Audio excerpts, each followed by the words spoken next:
നമ്മൾ 2 ദിവസങ്ങൾക്ക് മുന്നേ ഒരു വീഡിയോ ചെയ്തിട്ടുണ്ടായിരുന്നു. അതായത് ISL ക്ലബ്ബുകൾ നഷ്ടത്തിലാണ് പോയിക്കൊണ്ടിരിക്കുന്നത്. അപ്പം അത് എക്സ്പ്ലെയിൻ ചെയ്യുന്ന തരത്തിലൊക്കെയുള്ള ഒരു വീഡിയോ, അതിൻ്റെ ഓവർ പെയ്ഡ്, അങ്ങനെ പല വശങ്ങളും ഒക്കെ സംസാരിച്ചിരുന്നു. അപ്പം അതിൻ്റെ തുടർ വീഡിയോകൾ ഇനി ഉണ്ടാകും എന്നുള്ള ഞാൻ ആ വീഡിയോയിൽ തന്നെ പറഞ്ഞതാണ്. അപ്പം അതിൻ്റെ കമൻറ്റ് ബോക്സിൽ വന്നിട്ടുള്ള ചില ചോദ്യങ്ങളൊക്കെ തന്നെയാണ് അടുത്ത വരുന്ന കണ്ടന്റുകൾ. അതിൽ ഏറ്റവും പ്രധാനപ്പെട്ട ഒരു ചോദ്യമായിരുന്നു, കേരള ബ്ലാസ്റ്റേഴ്സ് അപ്പോൾ ചെയ്യുന്ന കാര്യമാണോ ശരി? അതായത് ഇപ്പം മറ്റ് ക്ലബ്ബുകൾ, ഇപ്പോൾ മോഹൻ ബഗാനൊക്കെയാണ് ഓവർ പെയ്ഡ് എന്ന് പറയുന്നൊരു കാര്യം.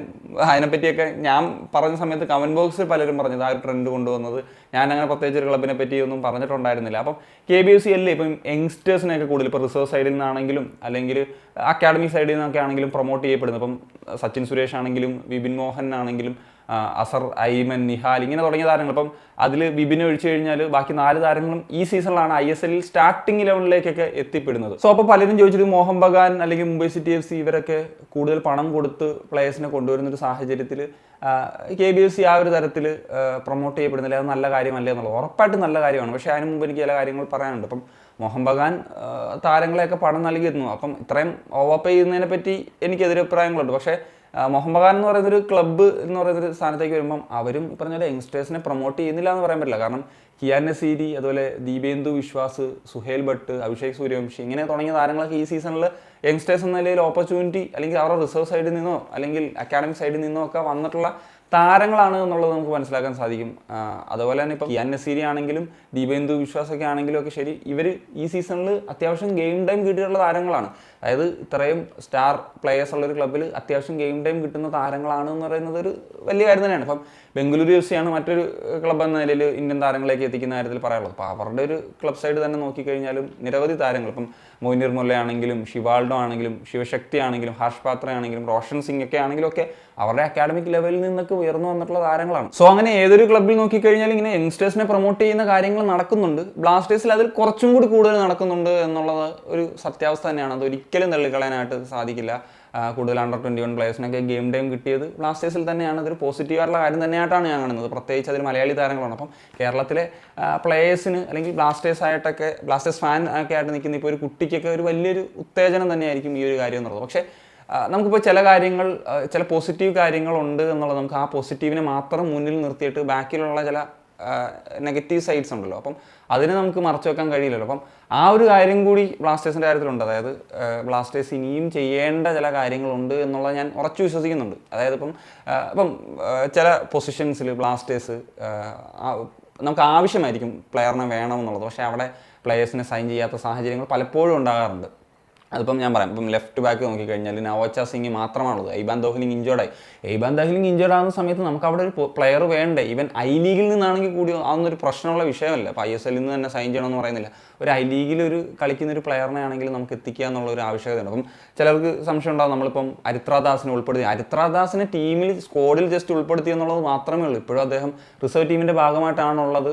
റിസർവ് ടീമിന് വേണ്ടി കളിക്കുകയും ചെയ്യുന്നുണ്ട്. ഇപ്പം എനിക്ക് ഡെവലപ്മെൻറ്റൽ ലീഗിലൊക്കെ കഴിഞ്ഞ മാച്ചൊക്കെ അടക്കം അദ്ദേഹം കളിച്ചിട്ടുണ്ട് എന്നുള്ളതാണ്. അപ്പം ഈ അങ്ങനെ പ്രൊമോട്ട് ചെയ്യുന്നുണ്ടെങ്കിൽ ആദ്യം നമ്മൾ കുറച്ച് ഗെയിം ടൈം ഒക്കെ കൊടുക്കുക, പിന്നീട് ഒരു ഫസ്റ്റ് 11-ൽ കളിക്കാൻ പറ്റുന്ന പ്ലെയർ ആണെന്ന നിലയിലേക്ക് കൊണ്ടുവരിക എന്നുള്ളതാണ്. ഇപ്പം പലരും ഇപ്പോൾ പറയും നവോച്ചയ്ക്കൊന്നും പറ്റിയില്ലല്ലോ, ഒന്നും പറ്റാതിരിക്കട്ടെ എന്നുള്ളത് തന്നെയാണ് ആഗ്രഹിക്കുന്നത്. പക്ഷേ നമ്മൾ ഇങ്ങനെയുള്ള ചില കാര്യങ്ങളിൽ പ്രൊയാക്റ്റീവായിട്ട് വർക്ക് ചെയ്യുക എന്നുള്ളൊരു പ്രധാനപ്പെട്ട ഫാക്ടറാണ്. ഇപ്പം ജനുവരി ട്രാൻസ്ഫർ ജാലമൊക്കെ നമുക്ക് തുറന്നിരിക്കുന്ന സമയമാണ്. അപ്പം കഴിഞ്ഞ സീസണിൽ നമുക്ക് നോക്കിക്കഴിഞ്ഞാൽ റൈറ്റ് ബാക്ക് പൊസിഷനിൽ സന്ദീപ് സിംഗ് നന്നായിട്ട് കളിച്ചു വരികയാണ്.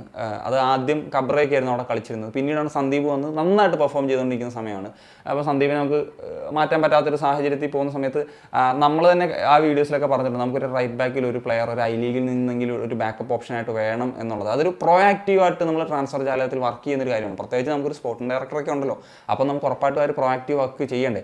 ആ സാഹചര്യത്തിലാണ് സന്ദീപിന് ഇഞ്ചറി പറ്റുന്നത്. പിന്നെ ആ സീസൺ എന്തായി മാറി എന്നുള്ളത്, ആ ഒരു ഇഞ്ചറി എത്രത്തോളം നമുക്ക് ബാധിച്ചു എന്നുള്ളത് നമ്മൾ കണ്ടതാണ്. കാരണം നമുക്ക് പിന്നുള്ള പ്ലെയർ കബ്രയാണ്. കബ്ര കഴിഞ്ഞ സീസണിൽ ഭയങ്കര ഒരു മോശം പെർഫോമൻസിലൂടെയാണ് കടന്നു പോയിക്കൊണ്ടിരിക്കുന്നത്. ആ സെയിം സെനാരിയോ നമുക്ക് ലെഫ്റ്റ് ബാക്ക് പൊസിഷനിൽ ബാധിക്കരുത് എന്നുള്ള രീതിയിലാണ് നമ്മൾ ഈ പ്രൊയാക്റ്റീവായിട്ട് വർക്ക് ചെയ്യണം എന്നുള്ള കാര്യം പറയുന്നത്. അതുപോലെ തന്നെ വിദേശ താരങ്ങളുടെ സൈനിങ് നോക്കുമ്പോൾ നമ്മളിപ്പം ചാമ്പ്യൻസ് ക്ലബ്ബ് എന്നൊക്കെ പറയാൻ പറ്റുന്ന മുംബൈ സിറ്റി ആണെങ്കിലും മോഹൻ ബഗാൻ ആണെങ്കിലും ഗോവയൊക്കെ ആണെങ്കിലും എടുത്തു കഴിഞ്ഞാൽ അവരുടെ 6 പ്ലേയേഴ്സും ഒരേ ക്വാളിറ്റിയുള്ള നല്ല ക്വാളിറ്റിയുള്ള പ്ലേയേഴ്സ് ആയിരിക്കും. നമ്മൾ പക്ഷേ പലപ്പോഴും ആ ഒരു അപ്രോച്ച് നടന്നൊരു 4 ക്വാളിറ്റി പ്ലേയേഴ്സ് ഉണ്ടാകും. പിന്നെ നമ്മൾ 1-2 പ്ലേയേഴ്സ് അതിൽ കുറച്ചും കൂടി താഴ്ന്ന ക്വാളിറ്റിയുള്ള പ്ലേയേഴ്സാണ്. അതിൽ എനിക്ക് തർക്കമൊന്നുമില്ല. പിന്നെ നിങ്ങൾക്ക് അങ്ങനെ ഒപ്പീനിയൻ ഉണ്ടെങ്കിൽ പറയണം കേട്ടോ. പിന്നെ ഇൻ കേസ് നമുക്കൊരു ഇഞ്ചറി വരും, അതാണ് ഏറ്റവും വലിയ കാര്യം. നമുക്ക് ഒരു പ്ലെയറിന് ഇഞ്ചറി പറ്റുന്ന സമയത്താണ് നമ്മൾ പിന്നെ നമ്മളതൊരു ക്യാഷ്വൽ അപ്രോച്ച് നടത്തും. ഇത്തവണ വിദേശ താരങ്ങളുടെ കാര്യം എടുത്തു കഴിഞ്ഞാൽ ഞാൻ ഓൾറെഡി പലവട്ടം പറഞ്ഞു കഴിഞ്ഞതാണ്. ഇപ്പം ഫെഡററിൻ്റെ കാര്യം എടുക്കാം. ഇപ്പം അദ്ദേഹം ഫിറ്റല്ല, ക്ലൈമറ്റ് ഇതിലൊക്കെയാണ്, അതിൽ അഡാപ്റ്റ് ആകാൻ ടൈം എടുക്കുമെന്നൊക്കെയുള്ള കാര്യം ആ രീതിയിലല്ലായിരുന്നു ആ സമയത്ത് നമ്മളിപ്പം സൈൻ ചെയ്യേണ്ടിയിരുന്നത്. അദ്ദേഹം ക്വാളിറ്റി പ്ലെയർ ആയിരിക്കും, പക്ഷേ ഇവിടെ നമുക്ക് ഒരു അഡാപ്റ്റിംഗ് കാര്യം എന്നുള്ളതും പ്രധാനപ്പെട്ട കാര്യമാണ്. പിന്നെ നമ്മൾ ഫോറിനേഴ്സിനെ ഡെവലപ്പ് ചെയ്യേണ്ട ഒരു പരിപാടി ഇവിടെ ഉണ്ടോ എന്ന് ചോദിച്ചു കഴിഞ്ഞാൽ നിലവിൽ അതിലൊരു റിസ്ക് ഫാക്ടറുണ്ട്. ഇപ്പം ജസ്റ്റിനെ നമ്മൾ കൊണ്ടുവന്നു. ഇപ്പം ജസ്റ്റിനെ ലോണിൽ അയച്ചപ്പോൾ അത് ഒരു നല്ല കാര്യം തന്നെയാണ്. പക്ഷേ അദ്ദേഹത്തിന് ഗോകുലത്തിലാണെങ്കിലും അങ്ങനെ കാര്യമായിട്ട് ഒരുപാട് മത്സരങ്ങളൊന്നും കളിക്കാൻ സാധിച്ചിട്ടില്ല. അപ്പം പെപ്രയ്ക്ക് പകരക്കാരനായിട്ട് വരുന്ന സമയത്ത് നമുക്ക് അവിടെ കളിക്കാൻ പറ്റിയിട്ടുള്ള പെട്ടെന്ന് അഡാപ്റ്റ് ആകുന്ന ഒരു നല്ലൊരു സ്ട്രൈക്കർ എന്ന് പറഞ്ഞു കഴിഞ്ഞാൽ നല്ലൊരു ഗോൾ സ്കോറിങ് എബിലിറ്റി ഉള്ളൊരു സ്ട്രൈക്കർ ദിനിക്കൊപ്പം ഉണ്ടായിരുന്നെങ്കിൽ നമുക്ക് എന്തായാലും പ്രത്യേകിച്ച് ഒരു ISL എക്സ്പീരിയൻസും കൂടി ഉള്ള ഒരു പ്ലെയർ ഉണ്ടായിരുന്നെങ്കിൽ ഇതിപ്പം നമുക്ക് ജസ്റ്റിൻ ആണെങ്കിലും ഞാൻ പറയാം ഒരു നല്ലൊരു യങ് ഇന്ത്യൻ പ്ലെയർ അല്ല ഇന്ത്യൻ പ്രോമിസിങ് പ്ലെയറെ കളിക്കുന്ന രീതിയിൽ കളിക്കുന്നുണ്ട്. പക്ഷേ നമ്മൾ ഫോറിനർ എന്ന് പറയുമ്പോഴത്തേക്കും ഒരു എക്സ്ട്രാ കാര്യമല്ലേ നമ്മൾ എക്സ്പെക്ട് ചെയ്യുന്നത്. അപ്പം അത് ഉറപ്പായിട്ടും നമുക്ക് വേണ്ടേ. അപ്പം ഇങ്ങനെയുള്ള കാര്യങ്ങൾ ഉറപ്പായിട്ടും ബ്ലാസ്റ്റേഴ്സ് ചില കാര്യങ്ങളൊക്കെ ചെയ്യേണ്ടിയിരിക്കുന്നു എന്നുള്ളതാണ്. അതാണ് ഞാൻ ആദ്യം പറഞ്ഞത്. നല്ല കാര്യങ്ങൾ ചെയ്യുന്നുണ്ട് യൂത്തിൻ്റെ കാര്യത്തിൽ, അല്ലെങ്കിൽ റിസർവിൽ നിന്നാണെങ്കിലും അല്ലെങ്കിൽ യങ് ടാലൻസിനെ ആണെങ്കിലും സീനിയർ ടീമിലേക്ക് പ്രൊമോട്ട് ചെയ്യുന്നതിൽ ബ്ലാസ്റ്റേഴ്സ് ഒരു നല്ല കാര്യം തന്നെയാണ് ചെയ്യുന്നത്. അതിൽ യാതൊരു വിധത്തിലുള്ള ഡൗട്ടും ഇല്ല. പക്ഷേ നമുക്ക് ആവശ്യമായിട്ടുള്ള പൊസിഷൻസിൽ നമുക്കിപ്പം ഇന്ത്യൻ ആണെങ്കിലും അല്ലെങ്കിൽ വിദേശിയാണെങ്കിലും ആവശ്യമായിട്ടുള്ള പൊസിഷൻസിൽ നമുക്ക് എങ്കിലും എത്തിക്കണം. ഒരു നല്ല പ്രോമിസിംഗ് ആണ്. ഇപ്പം എയ്മാൻ ആണെങ്കിലും വിപിൻ ആണെങ്കിലും അസറൊക്കെ ആണെങ്കിലും ഇവരെയൊക്കെ ഫസ്റ്റ് ലെവലിൽ വെക്കാൻ പറ്റും. അതിൽ നമുക്ക് സച്ചിൻ ആണെങ്കിലും ഒക്കെ വെക്കാൻ പറ്റും. പക്ഷേ ആ ഒരു ലെവലിൽ വരുന്ന പ്ലേയേഴ്സ് വരുമ്പോഴാണ് നമുക്ക് പറയാൻ പറ്റുക. അങ്ങനത്തെ പ്ലേയേഴ്സ് ഇല്ലെങ്കിൽ ഉറപ്പായിട്ട് നമുക്ക് ഈവൻ ഐ ലീഗിൽ നിന്നാണെങ്കിൽ പോലും റിക്രൂട്ട്മെൻറ്റ്സ് നടത്തണം. ഇനി ഞാൻ വീഡിയോ കൺക്ലൂഡ് ചെയ്യുന്ന സമയത്ത് ഒരു കാര്യം കൂടി പറയാം. ഇപ്പോൾ ലോക ഫുട്ബോളിൽ തന്നെ നോക്കിക്കഴിഞ്ഞാലും സക്സസ് കണ്ടെത്തിയിട്ടുള്ള ക്ലബ്ബുകൾ ഈവൻ ലിവർപൂളോ ബാഴ്സലോണയോ യുണൈറ്റഡ് ഇവരൊക്കെ ആണെങ്കിലും അപ്പം അവർ യങ്സ്റ്റേഴ്സിനെയൊക്കെ ഇത് ചെയ്യുന്നുണ്ടാകും. പ്രത്യേകിച്ചും ബാഴ്സലോണയുടെ കാര്യമൊക്കെ തന്നെ എടുക്കാം. ഒരുപാട് ടാലൻസ് അവർ പ്രൊഡ്യൂസ് ചെയ്യപ്പെട്ടിട്ടുണ്ട്, മെസ്സിയൊക്കെ അടക്കം. അതിനോടൊപ്പം തന്നെ അവർ ട്രാൻസ്ഫർ ജാലകത്തിലും അതിൻ്റെ ഒരു ബാലൻസ് കൊണ്ടുവരുന്നുണ്ട്. എന്താണെങ്കിലും 11 പ്ലേയേഴ്സിനെയും നമുക്ക് അങ്ങനെ കൊണ്ടുവരാമെന്നുള്ളതിൽ ചിലപ്പം നടന്നൊന്നും വരില്ല. അപ്പം അങ്ങനെ വരുന്ന സമയത്ത് നമ്മൾ ട്രാൻസ്ഫർ ജാലകം കൂടി യൂസ് ചെയ്യണമെന്നുള്ളതാണ്. അപ്പം SD ഒക്കെ തന്നെ പറഞ്ഞിട്ടുണ്ട്, അല്ലെങ്കിൽ കോച്ചും പറഞ്ഞിട്ടുണ്ടെന്ന് തോന്നുന്നു. അതായത് നമ്മൾ ജനുവരിയിൽ സൈൻ ചെയ്യാത്തത് നമുക്ക് പ്ലേയേഴ്സിന് അവൈലബിൾ അല്ല, പ്ലേയേഴ്സിന് പൈസ കൂടുതൽ കൊടുക്കണം എന്നൊക്കെയുള്ള കാര്യം. പക്ഷേ നോക്കുക, മറ്റെല്ലാ ക്ലബ്ബുകളും ആ കാര്യം ചെയ്യുന്നുണ്ട്. നമ്മൾ മാത്രം എന്തുകൊണ്ട് ആ ഒരു എക്സ്ക്യൂസ് പറയുന്നു എന്നുള്ള ഒരു ചോദ്യചിഹ്നം അവിടെ നിലനിൽക്കുന്നു.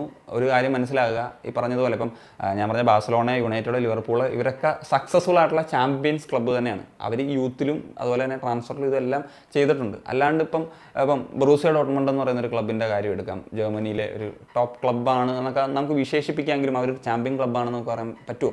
അവർ പറഞ്ഞ യങ്സ്റ്റേഴ്സിനെയൊക്കെ ഡെവലപ്പ് ചെയ്യുന്നുണ്ട്. ഡെവലപ്പ് ചെയ്തൊരു നല്ല സ്റ്റേജിലെത്തുന്ന സമയത്ത് അവർ നല്ലൊരു ട്രാൻസ്ഫർ ഫീ ഒക്കെ കൊടുത്ത് മേടിച്ചിട്ട് അവർ വിൽക്കുന്നുണ്ട്. പക്ഷേ സ്റ്റിൽ അവരുടെ ഫാൻസ് എന്നെ സന്തോഷപ്പെടുത്തുന്ന രീതിയിൽ അവർക്ക് ട്രോഫീസ്, ഇപ്പം കഴിഞ്ഞ വർഷം തന്നെ നോക്കി കഴിഞ്ഞാൽ അവർ ബോട്ടിൽ ചെയ്യണം. അങ്ങനെ ഒരുപാട് വട്ടം ബോട്ടിൽ ചെയ്തിട്ടുണ്ട്.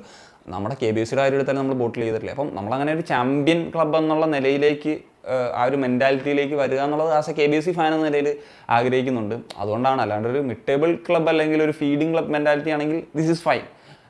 So that's it guys. അപ്പം ഈ ഒരു കാര്യം നിങ്ങളുമായിട്ടൊന്ന് ഷെയർ ചെയ്യണമെന്ന് തോന്നി.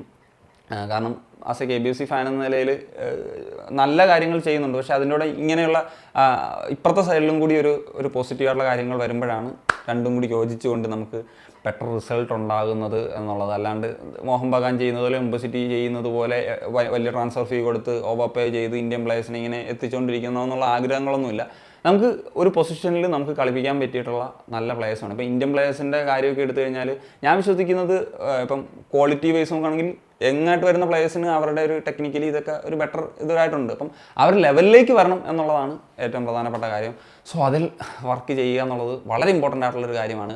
സോ ഞാൻ പറഞ്ഞാൽ ഈ ഒരു സെഗ്മെൻറ്റിൻ്റെ ഒരു സീരീസ് ഓഫ് വീഡിയോസ്, അതായത് ഇതുമായി ബന്ധപ്പെട്ടത് ISLൻ്റെ ക്ലബ്ബുകളുടെ ലാഭനഷ്ടങ്ങൾ, അത് എന്തുകൊണ്ട് ഇപ്പം പലരുടെയും ചോദ്യമായിരുന്നു എന്തുകൊണ്ട് എന്നിട്ട് ഈ ക്ലബ്ബുകൾ ഓടിക്കുന്നു, ലീഗ് ഓടിക്കുന്നു. അപ്പോൾ അതുമായി ബന്ധപ്പെട്ടുള്ള കാര്യങ്ങളൊക്കെ നമുക്കിനി അടുത്ത വീഡിയോസിലൊക്കെ ഡിസ്കസ് ചെയ്യാവുന്നതാണ്. അപ്പം ഈ ഒരു കാര്യത്തിലുള്ള നിങ്ങളുടെ ഒപ്പീനിയൻസ് ഉറപ്പായിട്ടും കമ്പൽസറി കാണിക്കാമെന്ന്